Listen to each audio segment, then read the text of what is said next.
72(1),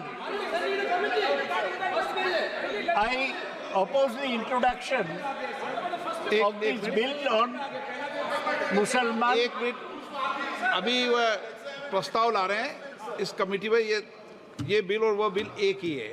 ये हाँ। Bill second part उसमें नहीं, ये सेकंड एक ही बिल है, रिपील करने का बात है। रिपील करने का। हाँ न सर, रिपील करने मैं का। दो ही चीज बोलने चाहता हूँ। ये संदेह ये होता है कि सरकार मुसलमान वक्फ प्रॉपर्टी पर कब्जा करने चाहते हैं। सारा देश में वक्फ बोर्ड के हाथ में 8.7 लाख प्रॉपर्टी है। इसका पूरा एरिया है 9.4 लाख एकर्स अक्रॉस इंडिया, और इसका एस्टिमेटेड वैल्यू है 1.2 लाख करोड़। सरकार इस पर दखल लेने चाहते हैं, इसलिए कलेक्टर का बात जो बोला, पहले तो कलेक्टर नहीं था, तो सरकार इसमें इंटरफियर करने चाहते हैं। और ये बोलते हैं कि 2 मुस्लिम वुमेन और 2 non Muslim members on the board. ये नॉन मुस्लिम मेंबर बोर्ड में जाएगा तो वक्फ बोर्ड का जो सैंक्टिटी वो खराब हो जाएगा। If it's a Muslim property gifted bye A Muslim for the benefit of Muslim, ये नॉन मुस्लिम नहीं होना चाहिए। Sir, it also introduces the district collector as an arbiter to decide if a property is a waqf or government land। इसलिए ये bill को, मुसलमान वक्फ act bill को withdraw करने का जो कोशिश है, मैं उसको पूरा विरोध करता हूँ। किरण रिजिजू 1 घंटा बोला है, हमारे कलीग वाईसी साहब पहले वाला बिल में डिवीजन मांगे हैं, उसको भी मैं पूरा समर्थन करता हूँ। ये बहुत सेंसिटिव बिल है, ये बहुत सेंसिटिव बिल है, इसमें कोई जल्दीबाजी, कोई जबरदस्ती नहीं करना चाहिए। पार्लियामेंट का जो कानून है, आपने चर्चा का मौका दिया, सब लोग बोला, तो अभी डिवीजन चाहते हैं तो डिवीजन कराए, इसमें क्या हर्जा हो सकता है। ये पूरा चीज सरकार के हाथ में नहीं जाना चाहिए। ओके। मुसलमानों को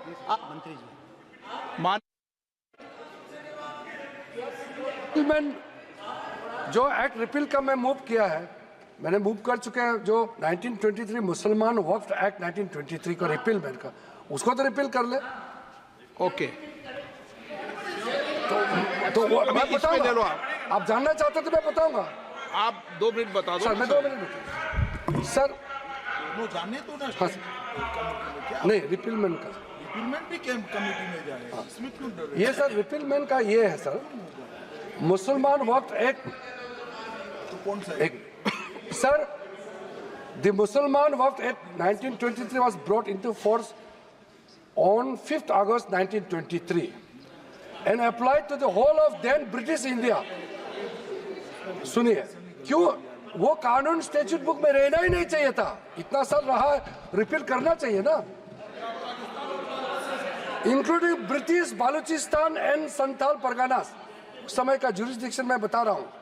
The Waqf Act 1954, which enacted the laws of Waqf for the first time in independent India, provides white section 69 clause 1 subclause 5 that the Mussalman Waqf Act 1923 does not apply to any waqf governed by the 1954 Act। So in effect 1923 Mussalman Waqf Act in effect redundant हो चुका है, ये sir applicable नहीं है। So in effect ये redundant हो चुका है, इसलिए सर स्टैट्यूट बुक में नहीं रहना है, इसलिए मैं ये रिपील अमेंडमेंट इसको भी, आप इसको भी रिपेल को भी कमेटी में भेज रहे हो ना। ये एक्ट एक्चुअल में 1995 एक्ट और 2013 का अमेंडमेंट आने के बाद अस्तित्व में नहीं, हम कागज पर से निकाल रहे, इतना ही है। और मैं मानता हूँ इसमें विपक्ष सहमत होगा। आप दोनों कहा कि इस पर जॉइंट पार्लियामेंट कमेटी बनाएंगे? प्रस्ताव क्या आपका? जो ये रिपीलमेंट वाला तो सर नहीं, इसका जॉइंट पार्लियामेंट दूसरा सर जो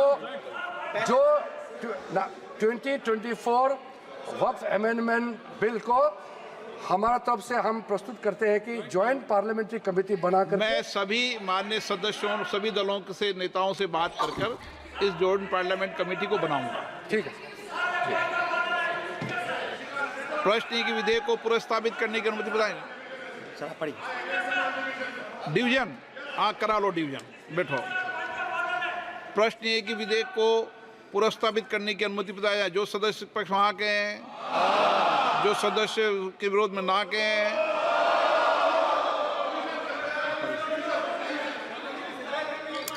चलो, पॉइंट ऑफ ऑर्डर। मैं बिल को प्रस्तावित करता हूँ।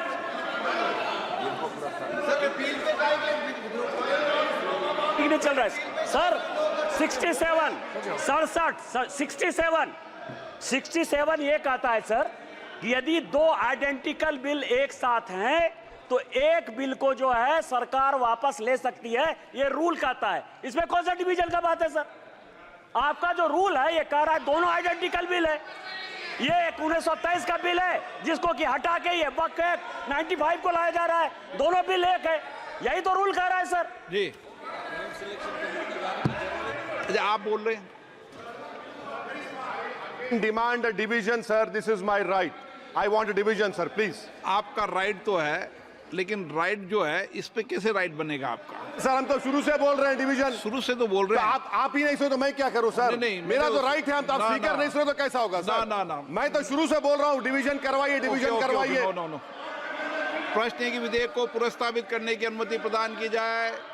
जो सदस्य के पक्ष में हाँ के, जो सदस्य विरोध में ना के। मेरे विचार में निर्णय हाँ वालों के पक्ष में हाँ वालों के अनुमति प्रदान की तो माननीय विधेयक को पुनर्स्थापित करें। I introduce the bill, sir. माननीय सदस्य नियम 377 के अधीन मामलों को सभा पटल पर रखा जाए। जो सदस्य 377 के अधीन मामलों को सभा पटल पर रखना चाहते हैं वे सभा पटल पर रख सकते हैं। आइटम नंबर 16 भारतीय वायुयान विधेयक 2024। माननीय मंत्री जी।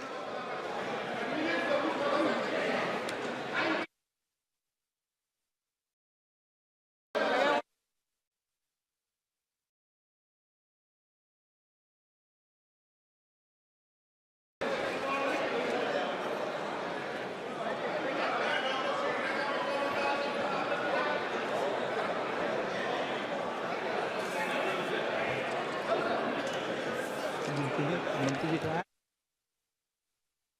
नायडू जी।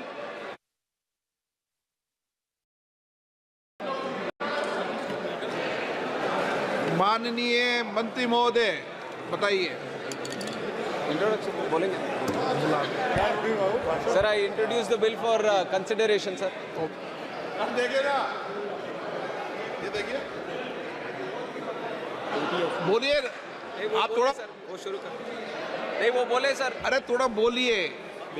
बिल पे बोलिए तो इंट्रोड्यूस कर दिए bill.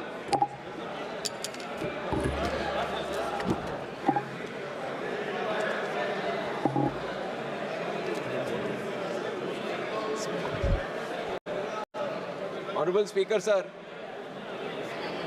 thank you for giving me the opportunity to introduce Bharatiya Vaayuyan Videyak 2024 in the House sir. Sir, this bill aims to regulate and control the design, manufacture, maintenance, possession, use, operation, sale, export and import of aircraft alongside matters connected therewith or incidental thereto, sir. Sir, just to give a brief update on why we had to bring the bill. Sir, the bill is from a pre-independence era which has been brought in 1934 and it was called the Aircraft Act. The Indian Aircraft Act, which was brought in 1934, has gone under several changes over the years. And in fact, up to the tune of 21 amendments were made and 21 number of times where there have been changes brought to these through various sections which were amended in the Act also, sir. Now, because of this, the whole structuring of the Act itself has led to a lot of ambiguity contradictions, and in terms of the powers and functions of certain internal organizations like the DGCA, BCAS, and other